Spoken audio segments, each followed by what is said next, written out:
TV serial कथा अनकही का एपिसोड माया और कथा से शुरू होता है कि वो ये बताना ज़रूरी नहीं समझती कि युवराज को सच किसने बताया। माया उसे खींच कर ले जाती है जबकि कथा उन सभी मुद्दों के बारे में बात करती है जो माया ने शादी में देरी करने या तोड़ने के लिए उठाए थे। वो रोती और माया से पूछती है कि वो ऐसा क्यों कर रही है। माया उसे शांत होने के लिए कहती है क्योंकि वो कहती है कि वो जानती है कि कथा एक बहुत अच्छी इंसान है और बहुत बुद्धिमान और व्यवहार कुशल है। हालांकि पैसे के लिए एक आदमी के साथ सोना उसके लिए दागदार है। और माया उससे कृपालु स्वर में बात करती है और उससे पूछती है कि क्या वो ऐसा करने के बाद रात में शांति से सो पाती है। कथा दृढ़ता से मुस्कुराती है और माया का हाथ पकड़ती है और कहती है कि वो शांति से सोती है क्योंकि केवल एक माँ ही जानती है कि शांति का क्या मतलब है। जब उसका बच्चा इतने लंबे समय तक पीड़ा सहने के बाद आखिरकार रात में अच्छा आराम पाने में सक्षम होता है। वो माया से कहती है कि वो अपने निर्णय और नकारात्मकता को अपने तक ही सीमित रखे क्योंकि अगर इसका मतलब है कि उसका बेटा मुस्कुरा सकेगा तो वो हमेशा सोना ही चुनेगी। कथा बताती है कि जब माया आई तो वियान कितना खुश था और कैसे वो अपनी माँ से भी ज़्यादा उसका सम्मान करता था।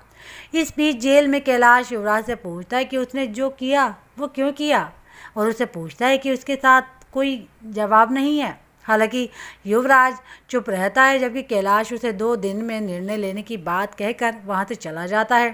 अस्पताल में वापस कथा माया को बताती है कि वो कथा या वियान को कैसे नहीं समझ सकती और उससे पूछती है कि वो ये साबित करने की कोशिश क्यों कर रही है कि वियान ने जो भी किया वो पाप है। माया साहसपूर्वक कहती है कि ऐसा इसीलिए क्योंकि ये गलत है, जबकि कथा कहती है कि वियान के माध्यम से आरव को बचाया जाना नियति थी। वो इस बारे में बात भी करती है कि कैसे वो और वियान अतीत में उस रात को छोड़कर आज जो कुछ भी है वो बन गए। माया उसे बात करना पसंद करने के लिए कहती है और कहती है कि वो कथा को कैसे समझती और अपने बेटे के लिए भी ऐसा ही करती। हालांकि जब वो कथा से पूछती है कि कैलाश और अन्य लोग उसके बारे में क्या सोचेंगे तो वो मजाक करने लगती है। कथा माया से पूछती है कि क्या वो अपने परिवार को सच्चाई बताएगी और कहती है कि वो खुद सच्चाई बताएगी लेकिन वियान को नहीं छोड़ेगी।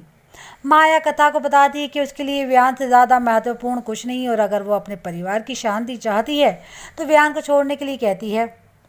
इसी बीच कैलाश के घर पर वो कथा से रोती है कि कैसे युवराज एक शब्द भी बोलने से इनकार कर रहा है कि क्या हुआ है।